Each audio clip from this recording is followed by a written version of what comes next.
Jean, as you were talking, that it's obvious that there's a coherence around the energetics of these things. So I just want to encourage the listeners to kind of listen for the actual, shall we say, structure and dynamic of these things, even though the words may be a little different with each of the teachers. And I think, Mari, you seem to be a person who's very thoughtful and systematic. So I'm sure that you've listened to a lot of the other teachers, and you've really tried to discern languaging here that, again, keeps the person, shall we say, moving, keeps the person in mobility rather than stops them sort of with a sense of obstruction or blockage. Yeah. Yeah, I mean, for me that is the key, right? The language, and I agree with you that what I'm talking about is fundamentally the same as, what other people talk about when they talk about this topic. Some of the language a little bit different.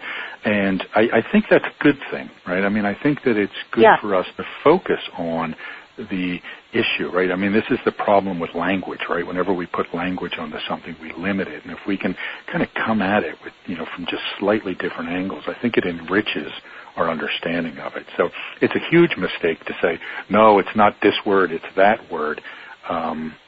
We really need to say, okay, do these words illuminate something for us? And if so, then they're good, right? Do they muddy things? If so, then they're not good. Okay.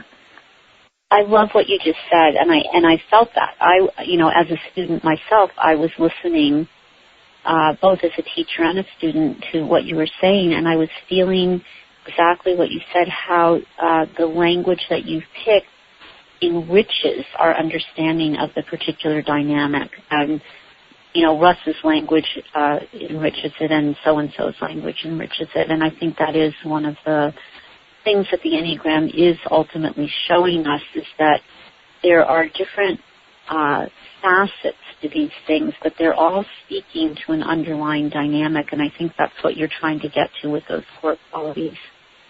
Absolutely. And I'm sure everyone is really happy that they have something very practical they can do now. So Mario, you've been a teacher for a while. How long have you been teaching the Enneagram? Let's see. Boy, I started using it in my work, coaching and consulting in 1997. Right. So that's a number of years. That's like 18 years. So you've obviously had a chance, maybe both in a more personal way with some clients, and then in a corporate way, professional way. You've obviously had a chance to have some people that you've worked with over a period of time. Mm-hmm. And I guess I would say, what might you tell us about when you're getting closer and closer to what you might think of as maturation? That acorn is growing into the tree. Mm-hmm. What are some of the tips that you would give to people about, just really continuing to grow even when you think you've already accomplished a lot? Yeah. Well, a great question. And, I think that feeling that we've already accomplished a lot is the first sign of danger, right? And, one of the things I always tell my clients is that change is not like flipping a light switch, right? We don't just say, oh, I need to stop doing that and I need to, do something else. The reality is that change is really a matter of doing our things less frequently and less intensely, right? I've been with my wife now almost 20 years, and I rarely surprise her. She still gets angry at me for pretty much the same things that she did almost 20 years ago, right? I haven't changed fundamentally, but what I've done is she gets angry less frequently, and she gets angry less intensely at me because, I do my stuff less frequently and less severely than I did in the past. And I think that's the thing we have to keep watching for, right, is how can I kind of, how am I doing with the same things over and over again, right? How long am I going before I fall into the trap, right? And that's the thing to watch. And the kind of, I know for me and something I'll tell with my clients, you can kind of almost make a game out of it, say, oh, I did that again. But you know what? I haven't done that in 6 months. Boy, isn't that great, right? And I think that's a way to track our maturation, okay? And it also reminds us that, you know what, I'm not there yet, because even though it's been 6 months since I did that thing, I still did it, right? So there's still room for growth. So I think that's the thing, is just to observe it, and it also gets to that acceptance piece, at the point one, was, okay, well, I do tend to do that, but I'm going to keep working on it, right? So that's what I encourage people, and I've been thinking a lot about acceptance and objectivity at point one lately, and this idea of acceptance is so important, but it's accepting ourselves as damaged and flawed creatures rather than thinking that we've made it to the angel status, right? And if we can accept that, but still aspire to grow and change, I think that's the key, because it never stops, right? Nobody ever gets there.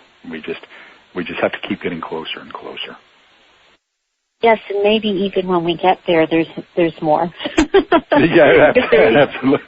Yeah. See, we don't even know what is there. Yeah, but I think what you're committed to is like, what's the actual dynamism that we should live our lives by? That is going to, again, to bring it back to a culture of learning, it's going to keep us in a lifelong learning mode of what's possible. Sure.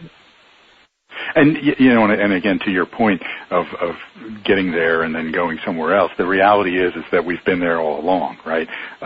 Yes. That's the whole hero's journey thing, is they go out and venture and then they return home and realize that that's what they were looking for the whole time. So, so we're there. And there's a great thing that Suzuki Roshi used to say when he would address a group. He'd say, you know what, you're all just wonderful as you are, and you could all use a little bit of help, right? And yes. I think that's the approach we just need to keep taking. Right? That's beautiful. Well, Mario, this has really, I know people have been really instructed and gifted by this session. They've really been able to receive something, and I'm looking forward to our ongoing conversation, and particularly when we do the Enneagram Global Summit next year, to hear what new insights and things you've come up with. And I'm wondering if there's anything else that you'd like to share with people before we bring this call to a conclusion. Well, first of all, Jessica, I just want to congratulate you on this summit again. I can only imagine how much work and energy it takes to pull all of this together, and I know that the Shift Network has helped, but a lot of, it's fundamentally through your efforts of, getting everyone together to have these conversations and enrich people's lives. So I want to thank you and congratulate you on that, and keep up the great work that you're doing. I just want to encourage people to, really, as you say, stay open to other points of view as you listen to other speakers. Take what you can from them and understand that. It's been a real pleasure for me. People, if they want to know more about my work, they can go to EnneagramLearning.com. We've got a blog there, videos, all sorts of stuff that people can get for free. I am doing a certification program after the IEA conference this year in San Francisco, so there's information there about that in case anybody's interested. But it's just been, as always, a pleasure speaking with you, so thanks for the opportunity. Well, thank you. Thank you for your ongoing contributions to understanding how we can grow. Really beautiful, Mario. So everyone, we thank you for joining us, and we'll see you in another session of the Enneagram Global Summit 2015. Thank you for joining us for the Enneagram Global Summit, brought to you by the Shift Network. For more information about joining our global community of people awakening to their divine humanity and taking inspired action, visit www.theshiftnetwork.com. To learn more about the Enneagram Global Summit, the online collection of the world's top Enneagram experts, or to add all these interviews to your personal library, visit www.enneagramglobalsummit.com/upgrade. Thank you for sharing this summit with your friends and family. We appreciate your dedicated support.